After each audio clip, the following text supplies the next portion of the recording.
السلام عليكم ورحمة الله تعالى وبركاته. ازيكم حبايبي؟ عاملين ايه؟ كل سنة وانتم طيبين ورمضان كريم علينا كلنا جميعا ان شاء الله. النهاردة بقى هنعمل معاكم وصفة حلوة خالص وسهلة جدا هنعملها في بيوتنا، ولا الزحمة بقى عند بتاع القطايف والكنافة.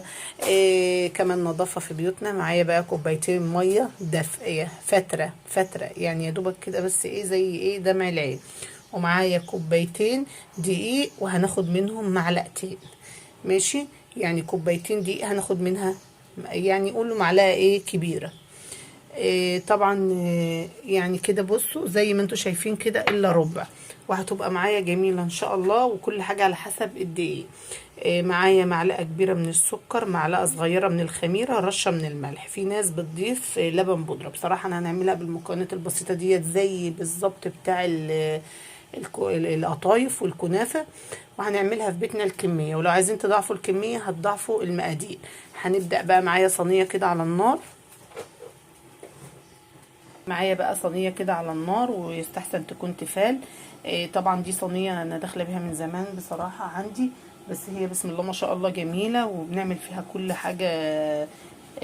كل ده بتكون زي عجينة الكريب بالظبط. بنحضر معايا برضو الصينية، هناخد بقى كل المقادير دهيت وهنضربها مع بعضيها في الخلاط او في الكبة، هي بتبقى زي عجينة الكريب بالظبط كده. هنوريكم شكلها، وزي ما انتوا شايفين كده العجينه اهيت. بصوا العجينه، عايزه نوريلكم القوام بتاعها. بصوا ده القوام بتاع العجينه، سميك كده زي بالظبط الكريب، زي عجينه الكريب. هنسيبها بقى ترتاح شويه كده ايه 5 دقايق. بصوا بقى بعد ما ارتاحت معايا دي، جبت الصينيه اهيت يا جماعه ونضيفه وزي الفل، اللي فيها ده خربشه ولا يشغلنا. خلي الصينيه دي ايه للحاجات المعجنات والبهدله والشاورمات وكده يعني، علشان كمان هنطلعها. بصوا دي بقى مش بتقشر معايا ولا فيها اي حاجه. ننقي صينيه كده ايه حلوه. ننزل بقى كده زي ما انتوا شايفين من الازازه بصبعنا وبنتحكم فيها. بصوا على حجمها كده. طبعا اي حاجه بقى كده ايه ولا يشغلنا. اهم حاجه يا جماعه ان هي تطلع حلوه كده، مدايره كده صغيره مظبوطه. واول ما تبدا تظهر الفقاعات من فوق يبقى احنا كده تمام. هنجرب واحده وبعد كده هنحط معانا ايه الكميه بتاعتنا على نار طبعا وسط. بصوا الفقاعات بتاعتها بدات تظهر ازاي. هنستمر بقى كده زي ما انتوا شايفين. بصوا بقى لازم نستنى بقى كده. بصوا لما من فوق كده نحس ان كل العجين اللي فيها نشف وبقت ملسه كده، ما فعلهاش اي حاجه، والفقاعات بدات تظهر فيها.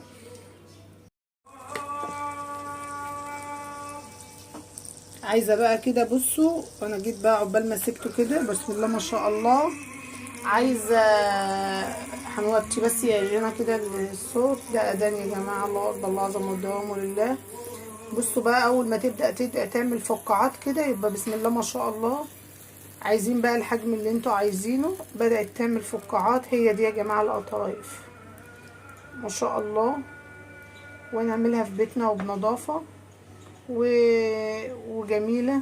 اول ما تبدا تنشف كده من حواليها كده ومفيش اي حاجه خالص من العجين زي ما انتوا شايفين كده. بصوا ادي الفقاعات اول ما تبدا تنشف من فوق كده ونحس ان هي جمدت معايا تبقى بسم الله ما شاء الله. ولونها بقى عايزه لونها من تحت يكون حلو.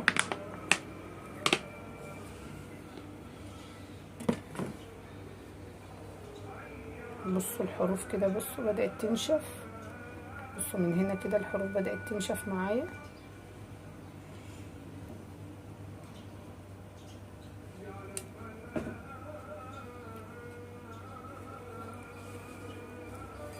لا حول ولا قوه الا بالله العلي العظيم.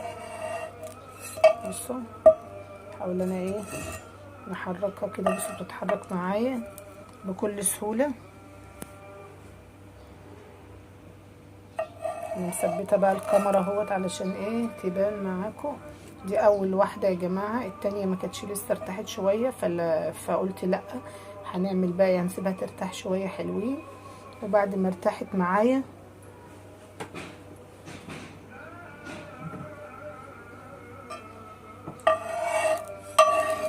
عايزين نشوف بقى لونها كده. ما شاء الله لونها حلو خالص.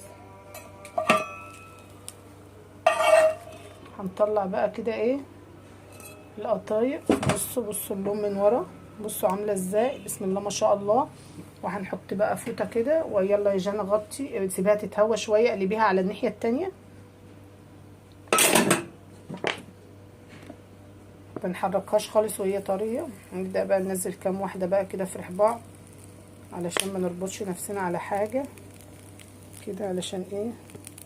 بصوا الازازه بنتحكم فيها. نحط صبعي كده على الايه الفتحه اللي انا عاملاها في الازازه، ونبدا كده ننزل كام حاجه. ماشي، نعمل كمان واحده هنا كده. بصوا الفقاعات دي اهم حاجه تاخد ايه كلها تبقى قد بعضيها. نعمل معايا بقى واحده هنا كمان ما شاء الله. عايزين بقى ايه نبقى نبعدهم عن بعض علشان ايه. بصوا الفقاعات دي هنكمل بقى العدد زي ما انتوا شايفين كده، ونرجع نوريكم بقى ايه القطايف بتاعتنا وعجينتها بقت شكلها ايه. يا رب بقى كل فيديوهاتي تكون بتعجبكم. هنبدأ بقى ايه اول ما دي تعمل معايا كده هنطلعها وهي طرية. بصوا شايفين يا جماعة لونها، شايفين القطايف من تحت عاملة ازاي. هنبدأ بقى ايه مش هنسيبها عريانة طبعا، هنسيبها شوية كده لما تقلبي على الناحية التانية يا جنى. وبعد ما تعمل معايا الحجم اللي انتوا عايزينه يا جماعة، هنكمل بقى كل ده من غير ما ندهن زيت ولا نعمل اي حاجه. بصوا بقى جنى قالت نعمل يا ماما دهوت، بسم الله ما شاء الله، خدتها وعملتها وطلعت كده زي ما انتوا شايفين كده. وطلعت اهوت، وكل اللي بيطلع بنغطي تحت برضو عشان تتن طريه معايا. وبصوا طريه يا جماعه ازاي، بصوا ما شاء الله كل مره بصوا طريه. ادي القطايف بقى يا حبايب قلبي غير اللي لسه بنعملها. وبصوا الظهر بتاعها عامل ازاي، بصوا بسم الله ما شاء الله. عايزين تعملوا بقى احجام، اللي عايزه تعمل في الحجم ده هوت قطايف بتعمل وطريه معايا. بصوا تتطبق كده. طبعا انا ما سبتهاش عجوينه، انا عايزاها طريه كده يا جماعه. وبنفردها كده بعيد عن بعضيها علشان ما تعجنش معايا. يا رب تكون فيديوهاتي بتعجبكم. ما تنسونيش في الاشتراك واللايك والشير. والسلام عليكم ورحمه الله وبركاته.